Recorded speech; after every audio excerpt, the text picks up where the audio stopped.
The Kansas City Chiefs will be searching for a new offensive coordinator as Eric Bieniemy has left and he has signed with the Washington Commanders.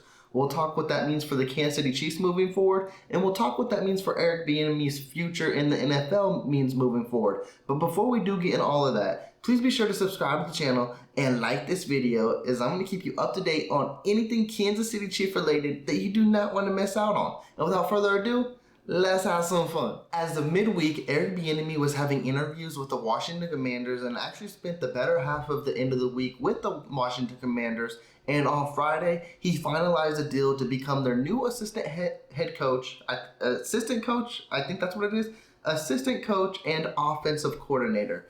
Honestly, how I feel about this is kind of indifferent a little bit.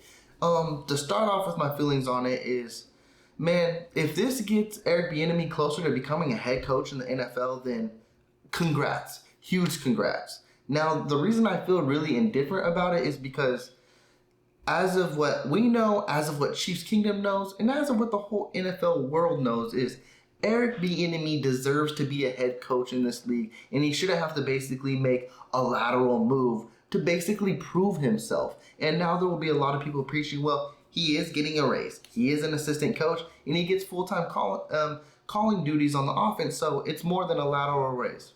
You can miss me with all that. Literally, Eric Bieniemy has done enough in this league to where he deserves a chance to prove that he is a head coach in this league. And then, better half of this week as well, we've heard that Eric Bieniemy is basically at fault. I don't want to say at fault because that's not the right word to use, but he's basically a prisoner of Andy Reid's success, and Andy Reid should have basically helped expand him. And I don't think that's fair as well either, because Andy Reid has had other offensive coordinators, Matt Nagy, Doug Peterson, even going back to, he's had guys like Sean McDermott under his staff as well, become head coaches in this league. And there's plenty more with that too. So the reason Eric Bieniemy is now labeled as just basically someone under Andy Reid is bizarre. It shouldn't even be labeled that if we weren't focusing on the guys prior like that. So Eric Bieniemy should easily been a candidate or had one head coaching gig at this point too. And then now you got basically Twitterverse, social mediaverse saying, well, Eric Bieniemy doesn't interview well. It's kind of strange how he doesn't interview well during a head coaching gig, but when another offensive coordinator line comes in play, he's a perfect interviewee. Make it make sense. Like, how was that the case? And also, too, when you have what he had 15 head coaching interviews in the last 5 or 6 years, you really got to be bad at interviewing to miss out on 15 head coaching interviews.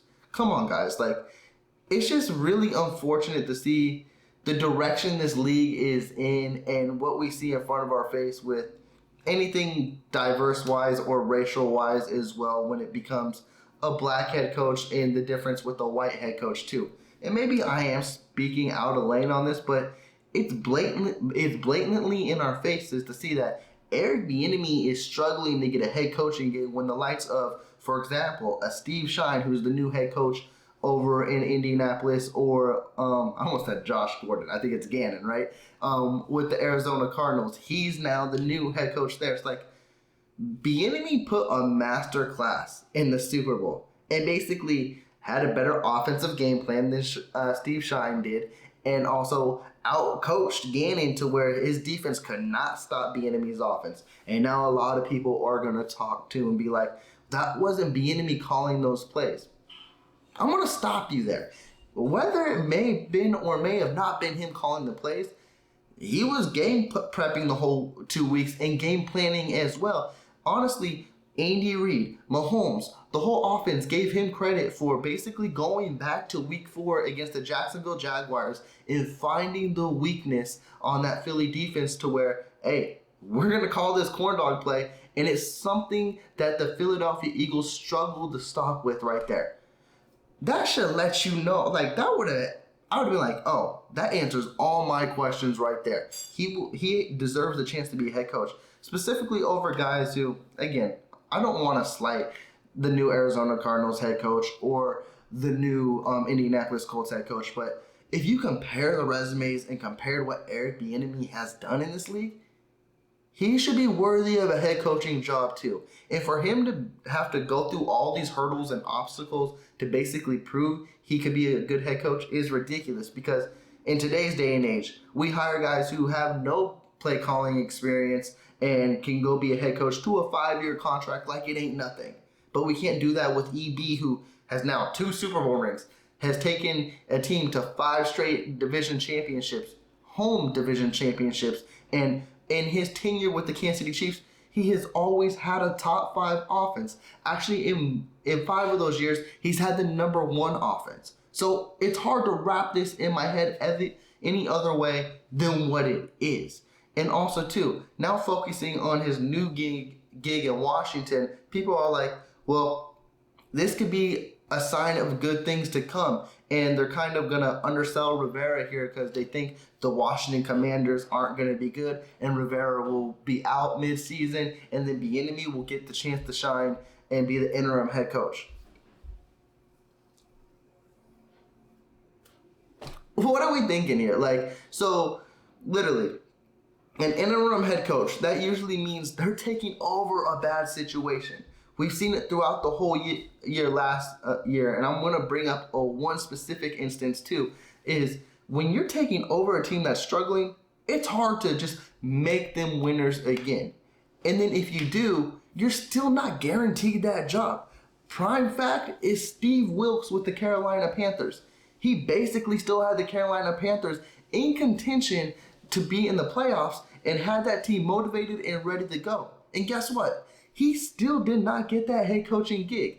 He is the defensive coordinator now of the 49ers, which is a brilliant role too, but how come he wasn't able to become a head coach in this league? He proved everything he needed to prove after Matt Rule was canned, in week 4 or 5, and he had the majority of the season and had this team basically on playoff cups with no quarterback and a team that was struggling throughout the whole season and even the year before, and he basically had this team winning again. But he's not the head coach. Again, this is going to be no slight to Frank Wright either, because Frank Wright, everyone loves, he's beloved, and everyone thinks he is going to be a great coach in this league, and he actually has been a really good coach in this league. But he's also had his 10 years with the Colts where he struggled as well, where he was canned early in the year. So you've actually seen someone do it in front of you and do it in front of the organization, GMs, and owner, and they still said no. Why? It doesn't make any sense whatsoever. So EB can put in that same exact role, and he can win or he can lose. I think it's 2 bad things. Like, if he's a winning coach, yeah, he might be able to hold it and be like, okay, he deserves to be a head coach. Or he can lose out and it can be, well, it's what we figured. He's not supposed to be a head coach in this league.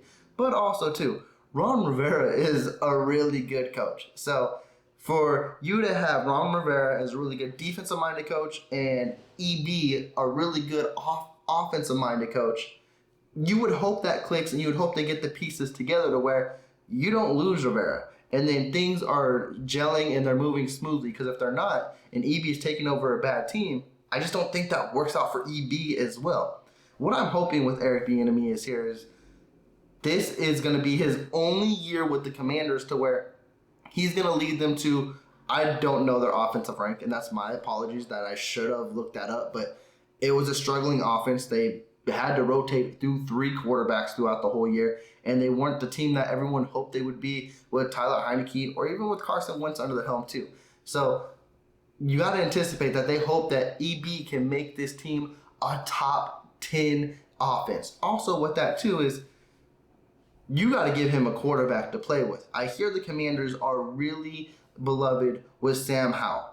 Now, we're going to find out what Sam Howell is, or we're going to find out what the Commanders really love in a quarterback. Because if you go out there and trot Sam Howell and he isn't a good quarterback, that basically sets up Rivera for unsuccessful tenure and EB too. So we got to see how training camp goes and things like that. But you should not avoid quarterback in free agency or draft if you really need one, and just stick with Sam Howell through minicamp and preseason, because then you're signed, sealed, and delivered with him through this year. and you're just hoping for the best. And that's not fair for anyone on the coaching staff whatsoever. So I feel really indifferent about it. I think Eric Bieniemy definitely deserves a shot as a head coach. But if this lateral move gets him closer to that, then I'm happy for him. But it's going to be interesting to see moving forward. Chiefs Kingdom will definitely miss him.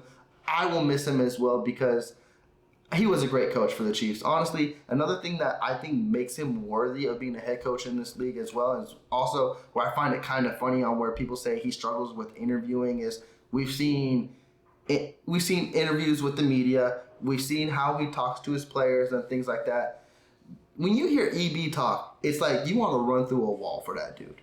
And he is a very motivational type of guy. And it would just be astonishing to me that he would not be successful in interviews. So that'd be very, very surprising. And then also, people are bringing up his past, which I'm not too familiar with. I guess people said he's had off the field issues like way before and things like that. And if that's what's really holding him back, things that happen 8 years down the line, of course it's going to be questioned. But we've seen what he's done under the Andy Reid tenure where, as of what I know, hasn't been anything significant. Last year we had a little bit to deal with, I guess, a debacle on if he gets good with his players or not. But as we've seen, and we saw in the Super Bowl run, as in the Super Bowl in specific, you saw Mahomes, he was hugging Bieniemy and he was near him the whole time.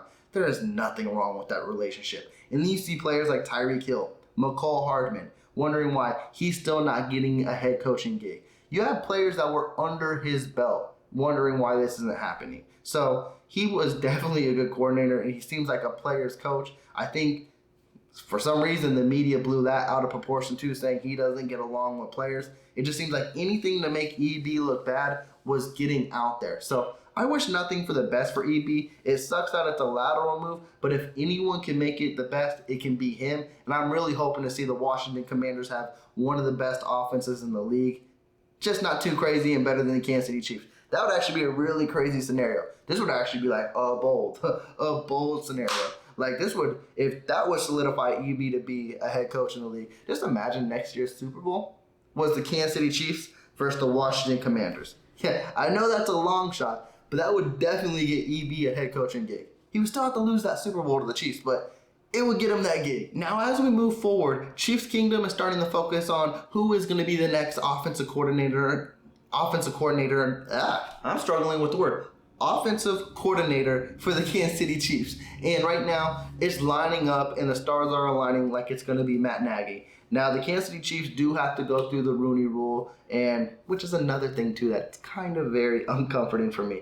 It's weird that there's a rule that you have to interview certain coaches and how many coaches, too. Again, make it make sense. Honestly, if you're a good enough coach, no matter who you are, what you may be, race-wise, male, female, you deserve the role. There's just weird stuff going around in the NFL, but that's not for me to talk about or debate about. But the Chiefs got to go through that. So even though Matt Nagy may be first in line, the Kansas City Chiefs still got to go through the interview process. There have been names thrown around, like Matt Nagy, of course, Cliff Kingsbury, or you can have Alex Smith, yada, yada, yada, Chad Henne too. And if it is Matt Nagy moving forward, would Cliff Kingsbury be a quarterback's coach? Would Alex Smith be interested in being a quarterback's coach, or even Chad Henne as well? Now, I think no matter how the interviews go, I think Matt Nagy is going to be your OC. And also, there was another very interesting report that came out too that Matt Nagy is in line to be the OC, but not even only in line to be the OC for the Kansas City Chiefs. When I don't even know how you get this kind of speculation, but we were speculating that Coach Reid was going to retire at the end of the year. But apparently, Andy Reid is looking to retire in the next 3 years, and that would align Matt Nagy to be the future head coach of the Kansas City Chiefs. That's what the Chiefs are hoping for. Now, let me attack that before I go back into this quarterback, coach, and OC and all that. Weird. It's weird. Like, I don't know how you can speculate how long Coach Reid has left in this game, but if you want to say it's 3 years, let's focus on that in whole. Now, from what I'm looking at it, Matt Nagy already had a head coaching interview, or an offensive coordinator interview somewhere else this offseason as well. I'm going to let you know right now, if the Kansas City Chiefs have a top 5 offense next year, Matt Nagy will be a head coach in this league. And again, that preaches to why can't EB be a head coach in this league? Because everyone was focusing on, well, you're under Coach Reid's belt, so it's kind of holding you back. Again, it didn't hold Nagy back, it didn't hold Peterson back, and it won't hold Nagy back again from getting a second head coaching tenure. So again, let me get off of that, but make it make sense. But with that too, if the Kansas City Chiefs have a top 5 offense in this league next year, at the end of next year, and they go on a deep playoff run, or even make the Super Bowl again and hold up another Lombardi, Matt Nagy will be the head coach somewhere else. So you're really, really hoping for something if you think Nagy is just going to stay in Kansas City until Coach Reid retires, because we don't know that, and you can't speculate that because no one knows when that day may be coming. Andy Reid mentioned it right after the game too. Hey, I got a young quarterback, so I'm going to keep pushing till as long as they keep me here. Coach Reid is going to try to get as many rings as he can out of this. So it's hard to speculate when he will retire. And it's hard to speculate when Matt Nagy will get a head coaching gig, because if this is a top 5 offense, he will easily get a gig. But I do expect Coach Nagy to be the new offensive coordinator for the Kansas City Chiefs. So it's going to be, who are they going to zoom in on for their next quarterback coach moving forward? The hot name on the market right now is Cliff Kingsbury. I think with Cliff Kingsbury, I think that'll be an excellent quarterback coach because of what he has on his resume, what his relationship is with Patrick Mahomes. The thing with Coach Cliff Kingsbury is going to be, are you going to be able to kind of take that role, kind of like a demotion back from a head coach and not even be an offense coordinator, but be a quarterback's coach? That's going to be interesting to see if he would take that role. But if he wants to win rings and he wants to be with the best quarterback in the league and back with his college quarterback, it might entice him. It might interest him. And then also through Twitter too, we've seen now 2 former Chiefs quarterbacks, and Alex Smith and Chad Henne. I would love, and I was even preaching it last year, to have Alex Smith as the quarterback coach. Honestly, in a perfect world, how this would work in my head too is, let's say Coach Reid does retire in 3 or 4 years. And Alex Smith starts now as a quarterback coach, and then he starts maturing. In 3 or 4 years, just imagine if Alex Smith was the head coach of the Kansas City Chiefs. As crazy as that may sound, these former players are starting to become head coach in this league. We had high praise last year of Mike Kafka. You see DeMeco Ryans, how he led the 49ers defense, and now he is the head coach of the Houston Texans. Anything can happen. It would be definitely interesting to see, and specifically with Chad Henne too. I think someone did mention with Chad Henne though, he wants to take a couple years off before he gets fully back into the game and actually enjoys retirement. And if that is so, Chad Henne deserves it. He deserves to enjoy retirement. He's been in the league for 15 years. Go spend time with your wife and your family and enjoy that time. But if Alex Smith wants to take a step away from the media, ESPN, and come to the Kansas City Chiefs and be the quarterback coach, I would fully welcome it. And another name I would fully welcome as well, and I don't think a lot of people are focusing on, but he's been around the Kansas City Chiefs building, is Michael Vick. Like, he's been there every training camp, and he's been mentoring the quarterbacks as well. I think that would be an interesting fit, and just listening to how Michael Vick talks is like, I think he has good potential of being a coach in this league as well. I think if you focused on guys like Cliff Kingsbury, Alex Smith, Michael Vick, those would be 3 interesting names as a quarterback coach. It'll definitely be intriguing to see how the Kansas City Chiefs move in that direction. I think Nagy will be your offensive coordinator. That quarterback coach is where those question marks will open up and need the answerings too. But with that, Chiefs Kingdom, I will close this video out. You let me know how you're feeling about this whole Eric Bieniemy situation. Honestly, like I mentioned, I'm so indifferent with it, but I hope nothing for the best for him, and I really appreciate everything he has done for the Kansas City Chiefs. This man deserves to be a head coach in this league. And also, too, who's going to be the next quarterback coach for the Kansas City Chiefs? I'm banking Nagy's going to be the OC. You let me know some interesting names for that quarterback coach. I'm going to sign off, but before I do, please be sure to subscribe to the channel. Give me that big thumbs up and like this video. I'll be checking back in with y'all shortly.